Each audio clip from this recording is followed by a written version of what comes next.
और आपको पता है कि ये आप देखें, Indian prime minister just acts like Chinese president, American president, कि जब भी किसी डेस्टिनेशन पे जाना है, ठीक है जी, जब डेस्टिनेशन पे जाना है तो जाते हुए उन्होंने ये करना है कि उन्होंने एक दो मुल्क और भी साथ में ला लेने हैं।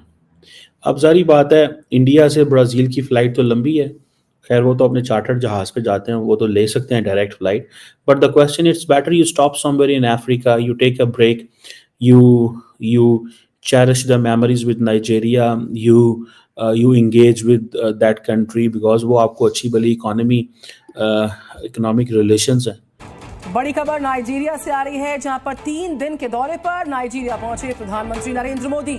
अबुजा एयरपोर्ट पर पीएम मोदी का भव्य स्वागत किया गया। नाइजीरिया के पीएम ने स्वागत किया, जिसकी तस्वीर आपको दिखा रहे हैं। 17 साल बाद पीएम का नाइजीरिया दौरा हुआ है। किसी प्रधानमंत्री का पहला, और 17 साल बाद ये नाइजीरिया दौरा। आप पस्तियों की नई से नई हदों को टच कर रहे हैं, वो बुलंदियों की नई से नई हदों को टच कर रहे हैं। दुख इस बात का था, खुशी इस बात की है, ठीक है, मैं खुशी इस बात की है, मैं इंडियन को भी समझता हूं कि वो हमारे रीजनल है, हमारे जैसे हैं, हमारा डीएनए। काश, और एक होप रखता हूं कि शायद कभी पाकिस्तान भी उनसे कुछ लर्न करे। ये मेरे लिए अपॉर्चुनिटी, मैं समझता हूं शायद कभी कोई एक ऐसा पाकिस्तानी पैदा हो जो भारत के साथ रिलेशनशिप बना के उनसे चीजें सीखने की कोशिश करे। वहीं प्रधानमंत्री नरेंद्र मोदी नाइजीरिया की राजधानी अबुजा पहुंच चुके हैं, यहां उनका स्वागत किया गया। वे 16 से 21 नवंबर तक नाइजीरिया, ब्राजील और गुयाना की 3 देशों की यात्रा पर हैं। अपनी यात्रा के पहले चरण में प्रधानमंत्री नरेंद्र मोदी नाइजीरिया में हैं। ब्राजील में पीएम मोदी G20 नेताओं के शिखर सम्मेलन में भी हिस्सा लेंगे। रिपोर्ट आप देखिए। अनुभवी है, सक्षम है, समर्थ है और बेखौफ है। ये अद्भुत अनुभव है। हम लोग इस दिन का कब से इंतजार कर रहे थे। वो देश के प्रधानमंत्री है और वो विश्व गुरु भी है आज के दिन पे। माननीय प्रधानमंत्री जी के दौरे से इसे एक बहुत ही जबरदस्त नई ऊंचाइयों पे संबंध को जाने की संभावना है। मोदी जी से मिलके हम तो जैसे बिल्कुल धन्य हो गए। हम लोग बहुत दिनों से वेट कर रहे थे मोदी जी का, क्योंकि खुद तो कुछ नहीं कर सकते।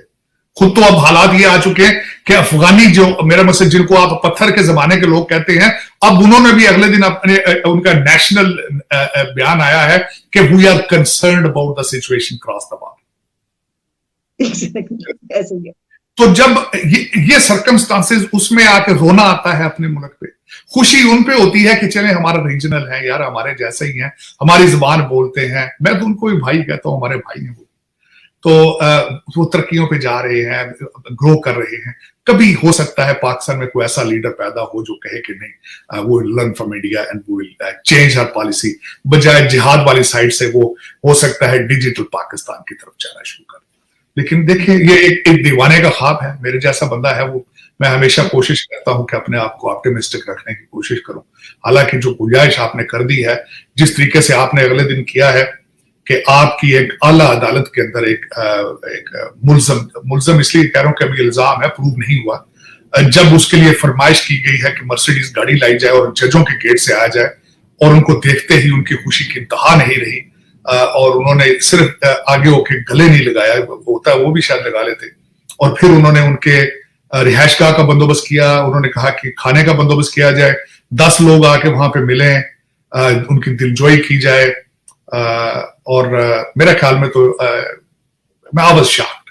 मैं वो इंसान हूं जो एक वकील का लड़का हूं, एक वकील का भाई हूं, खुद वकील हूं, एक वकील का बाप हूं। आज तक मैंने जिंदगी में अपनी में किसी में जज को ये बिहेव करते नहीं देखा। और जो जमानत दी है, उसने कहा आने वाले जो क्राइम ये कमिट करेगा उनकी भी जमानत है, इसके बच्चों की भी जमानत है।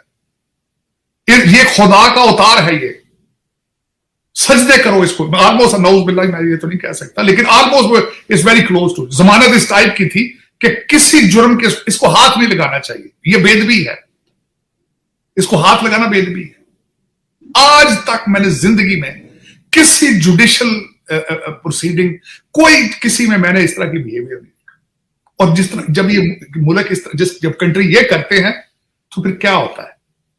होता यह है कि वो वहां से लोग भाग जाते हैं। लोग भाग ये जिस तरह खान साहब अब एक ही उनके पास इस वक्त आपने अमेरिका के पैसे खा लिए, आपने चाइना के पैसे खा लिए, आपने हर मुल्क के पैसे खाए। एक वाहिद कंट्री है मेरा ख्याल दुनिया में जो सिर्फ कर्जों पे चल रहा है, एड्स पे चल रहा है, अपनी कोई प्रोडक्ट नहीं है। अब उनके सारे जब हर चीज खत्म हो गई है तो इस वक्त आपका बिजनेस प्लान क्या है कि ओवरसीज पाकिस्तानीज आएंगे यहाँ। और आपको पता है कि ये आप देखें, Indian prime minister just acts like Chinese president, American president, कि जब भी किसी दूर किसी डेस्टिनेशन पे जाना है, ठीक है जी, जब डेस्टिनेशन पे जाना है तो जाते हुए उन्होंने ये करना है कि उन्होंने एक दो मुल्क और भी साथ में ला लेने हैं। अब सारी बात है, इंडिया से ब्राज़ील की फ़्लाइट तो लंबी है, खैर वो तो अपने चार्टर्ड जहाज पे जाते हैं, वो तो ले सकते हैं direct flight, but the question it's better you stop somewhere in Africa, you take a break, you cherish the memories with Nigeria, you engage with that country because वो आपको अच्छी भली इकोनॉमिक रिलेशंस है, ठीक है, उस मुल्क के साथ वो आपको हेल्प आउट कर रहे हैं LNG में, क्रूड ऑयल में एंड सो, एंड इंडिया उनको हेल्प कर रहा है उसमें। सो रास्ते में बायलैटरल 14 अरब डॉलर की ट्रेड है, ग्लोबल साउथ का मेंबर है, कल को इसकी सपोर्ट लेनी है, कल को इसकी सपोर्ट लेनी है इस मुल्क की, तो वो उनके लिए अब this is what the Chinese president का भी ये तरीका है। उसने जब कम से कम 2 मुल्क वो डालते हैं। अब इंडिया ने जो गयाना डाला है ये बेसिकली इन्होंने इसीलिए डाला है कि ब्राज़ील से निकलेंगे, रास्ते में कोई एक दिन वहाँ स्टॉप करेंगे, फुल दिन बेशक, सुबह से लेके शाम तक, एंड देन वैसे अक्सर मेरे ज़हन में एक सवाल आता है, ये जो लीडर्स हैं इतना ट्रैवल करते हैं, इनको जेट लैग नहीं होता? यहाँ ये बड़ा मुश्किल होता है। हो सकता है प्राइम मिनिस्टर के लिए तो अंदर कोई कमरा शमरा बना हो, वो वहाँ पे कोई घंटा तो रेस्ट कर लेता होगा, लेकिन बाकी लोग जो होते हैं उनके लिए जो साथ ट्रैवल कर रहे होते हैं उनको तो नहीं उस तरह की स्पेस मिल रही होती जेट के अंदर। यहाँ हर बंदे के लिए तो अंदर बेड नहीं लगा होता, या उसका सेपरेट बाथरूम तो नहीं होता। बहरहाल ये एक चीज़ है, नरेंद्र मोदी जो है ना एक्ट करते हैं लाइक वर्ल्ड लीडर्स, कि वो जब निकलते हैं तो वो सिर्फ एक मुल्क नहीं जाते, वो कम से कम 2 मुल्क या 3 मुल्कों को कम से कम वो जो दौरा है वो करते हैं। Let's see. जय हिंद दोस्तों। तो 17 साल बाद कोई प्रधानमंत्री नाइजीरिया पहुंचा है भारत का, और भारत के प्रधानमंत्री नरेंद्र मोदी का तो ये जलवायु है कि अगर कहीं एक कंट्री में जाते हैं तो उसके आसपास की कंट्रियों को कवर करते हैं, क्योंकि ये कोई पाकिस्तानी तो है नहीं घूमने फिरने जाएंगे। पाकिस्तान के देखिए कहीं भी जाते हैं, भीख मांगने भी जाते हैं तो बंदा भीख तो मिलती नहीं है, उल्टा उससे ज़्यादा खर्च करके आ जाता है।